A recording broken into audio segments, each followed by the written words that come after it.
వక్రతుండ మహాకాయ సూర్యకోటి సమప్రభా నిర్విఘ్నం కురు మే దేవా సర్వకార్యేషు సర్వదా. గురుబ్రహ్మా గురుర్విష్ణు గురుర్దేవో మహేశ్వరః గురుః సాక్షాత్ పరబ్రహ్మ తస్మై శ్రీ గురవే నమః. సంపూర్ణ మాఘపురాణము 17వ అధ్యాయము. ఇంద్రునికి కలిగిన శాపము. వశిష్ఠ మహర్షి దిలీపునితో మరలా ఇట్లనెను: రాజా, మాఘమాస మహిమను వివరించు మరి ఒక కథను చెప్పేదను వినుము. పూర్వము గృత్స్నమధును మహర్షి గంగా తీరమున నివసించుచు మాఘమాస స్నానము పూజాధికము చేయుచు తన శిష్యులకు మాఘమాస మహిమను శ్రీ మహావిష్ణువు మహత్వమును వివరించుచుండెను. జహ్నవను మహాముని మాఘమాస స్నాన మహిమను వివరింపకోరగా గృత్స్నమద మహర్షి ఇట్లు పలికెను: సూర్యుడు మకర రాశిలో ఉన్నప్పుడు మాఘమాసం ప్రారంభమగును. అట్టి మాఘమాసమున చేసిన స్నానము అత్యంత పుణ్యప్రదమే కాక పాపనాశము కూడా అగుచున్నది. మాఘమాసమున ప్రాతకాలమున నది స్నానము చేసిన వారు ఇంద్రుడు మహాపాతక విముక్తుడైనట్లుగా పాప విముక్తులగుదురు. ఆ విషయమును వినుడు. పూర్వము తుంగభద్రా నదీ తీరమున అన్ని వేదములను చదివిన మిత్రవిందుడను ముని ఒకడు ఆశ్రమమును నిర్మించుకొని ఉండెను. మిత్రవిందుని భార్య అతి లోకసుందరి. ఆమె ఒకనాడు తుంగభద్రా నదిలో స్నానము చేసి పొడి బట్టలు కట్టుకుని కేశములను ఆరబెట్టుకొనుచుండెను. రాక్షస సంహారమునకై దేవతలతో కలిసి ఆకాశ మార్గమున పోవుచున్న ఇంద్రుడు ఆమెను చూచి మోహపరవశుడయ్యను. ఆమెనెట్లయినా పొందవలేనని నిశ్చయించుకొనెను. రాక్షసులను జయించి తిరిగి వచ్చుచు ఇంద్రుడు ఆ ఆశ్రమ సమీపమున నిలిచిపోయెను. దేవతలను స్వర్గమునకు పంపెను. ఇంద్రుడు అచటనే ఆశ్రమము పై భాగమున నుండి మిత్రవిందముని భార్య అందమును ఆమె చేష్టలను గమనించుచుండెను. మిత్రవిందముని తెల్లవారుజామున శిష్యులను మేలుకొలిపి వేదపఠనము చేయింపవలేనని తానున్న పర్ణశాల నుండి బయటకు వెళ్ళెను. ఇంద్రుడును ఆశ్రమములోనికి రహస్యముగా ప్రవేశించి మిత్రవిందను పట్టుకొనెను. విడిపించుకొని పోవుచున్న ఆమెకు తానెవరో చెప్పి తన కోరికను తీర్చుమని ప్రార్థించెను. ఆమె సౌందర్యమునకు మెచ్చెను. ఆమెయును కామపరవశై ఇంద్రుని పొందును అంగీకరించెను. కోరిక తీరిన ఇంద్రుడు ఆశ్రమము నుండి యత్నించుచుండెను. అప్పుడే వచ్చిన ముని వానిని పట్టుకొని నీవెవడవని అడిగాను. నేనింద్రుడనని ఇంద్రుడు సమాధానమునిచ్చెను. మిత్రవిందుడును జరిగిన దానిని గ్రహించెను.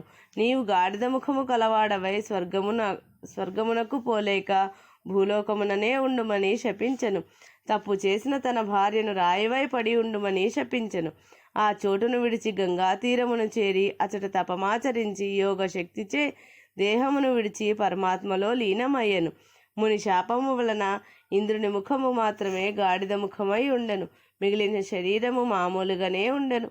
అచట నుండుటకు సిగ్గుపడి పద్మగిరి అను పర్వతమును చేరి అచటి గుహలో నుండి అచటనున్న గడ్డిని తిని కాలమును గడుపుచుండెను. అతడట్లు 12 సంవత్సరములు గడిపెను. రాజులేని స్వర్గముపై రాక్షసులు దండెత్తి వచ్చి దేవతలతో యుద్ధము చేయుచుండిరి. దేవతలు రాక్షసులతో యుద్ధము చేయలేకపోయిరి. తమ ప్రభువగు ఇంద్రుని వెదుకసాగిరి. ఇంద్రుని కనుగొనలేక వారు స్వర్గమునకు తిరిగి వచ్చిరి. రాక్షసులు మరలా వారిని తరిమి కొట్టిరి. దేవతలు ఇంద్రుని వెదుకుచు నదీ తీరములయందు సముద్ర తీరమునందు తిరుగుచుండిరి. అప్పుడు మాఘమాసమొగటచే మాఘమాసమున నది స్నానము చేసి తిరిగి వచ్చు మునులను చూచిరి. మాఘమాస మహిమను ముచ్చటించుకొనుచున్న మునులకు నమస్కరించి మీరు చేయు వ్రతమేమి, దాని వలన వచ్చు ఫలమేమి అని ప్రశ్నించిరి. మునులు వారికిట్లనిరి: దేవతలారా వినుడు. మేము చేయు వ్రతము మాఘమాస వ్రతము. సూర్యుడు మకర రాశి యందుండగా ప్రాతకాలమున నదీ తటాకాదులయందు స్నానము చేయుట, శ్రీ మహావిష్ణు పూజ, పురాణ పఠనము, యథాశక్తి దానము, దీని వలన దుర్లభమైన మోక్షము కూడా సులభమగును. మాఘమాసమున చేసిన మాధవస్మరణ సర్వపాపములను నశింపచేయును. మాఘమాస స్నానము పూజ మున్నగునవి చేయువారి అదృష్టం అనంతము.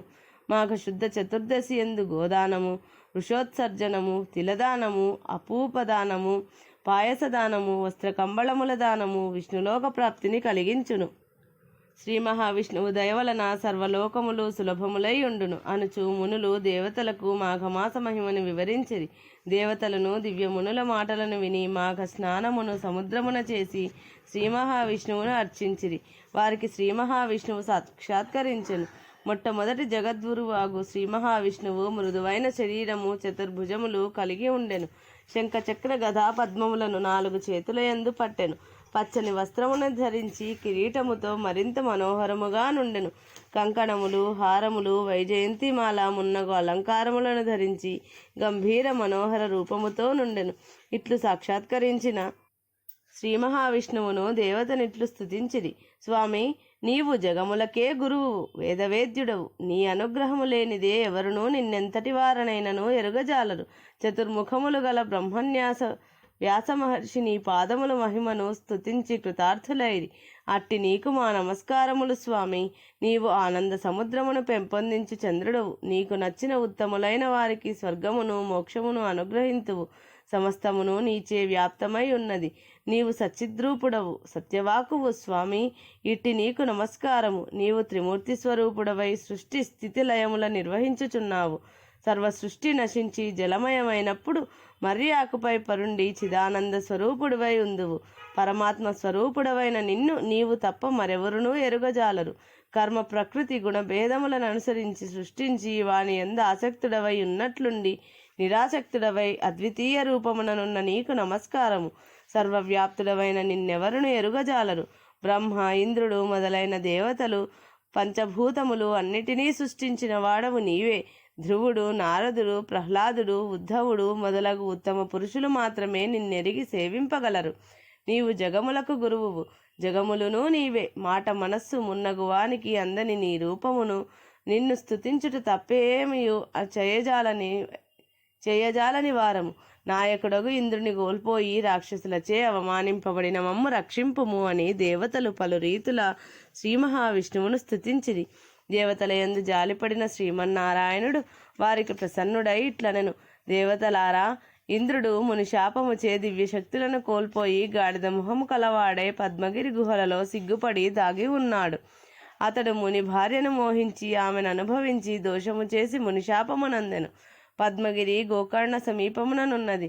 పరమ పవిత్రమైన మాఘమాసమున అర్ధోదయ పుణ్యకాలమున గర్దభముఖుడైన ఇంద్రునిచే నది స్నానమును చేయింపుడు. అందువలన ఇంద్రుడు గాడిద మొహమును విడిచి మంచి ముఖము కలవాడై పూర్వం వలె దివ్య శక్తులను పొంది మిమ్ము రక్షింపగలడు.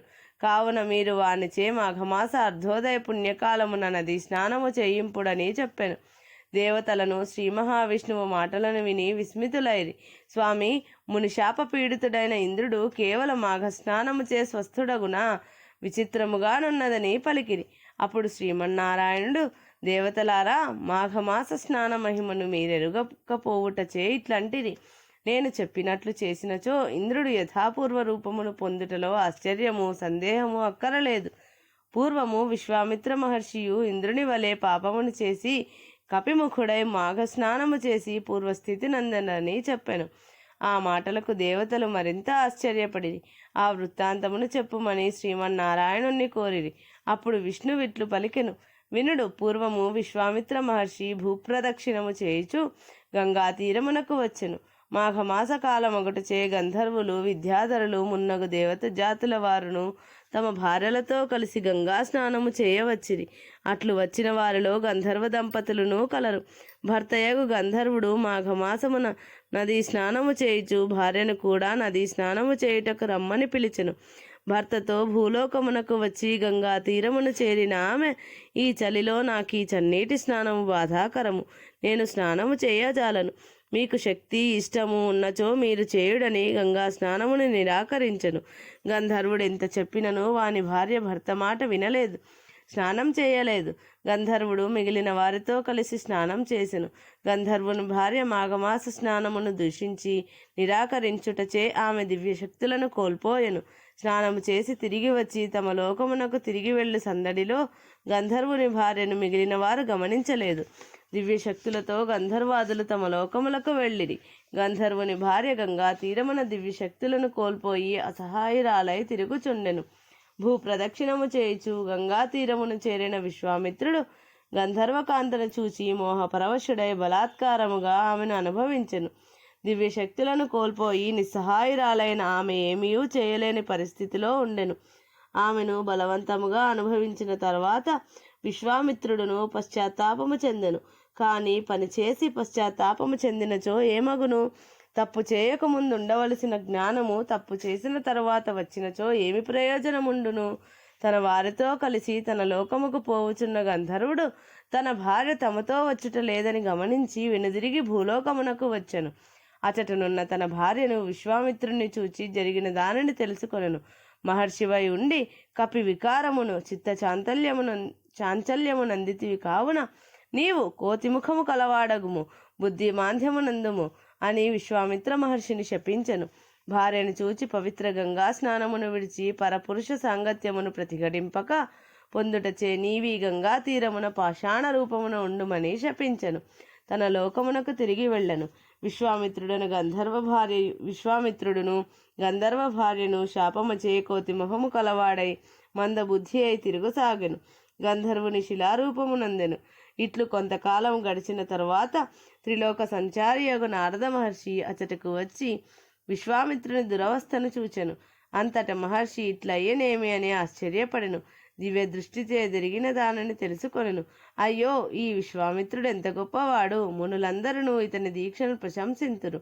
ఇంతటి విశ్వామిత్రుడే మన్మధుని వికారమును అణుచుకొనలేకపోయినప్పుడు మరి మన్మథ వికారమును నిగ్రహించుకొనగలవాడెవడు ఉండునని పలు రీతులా విచారించెను. విశ్వామిత్రునిపై జాలి కలిగెను.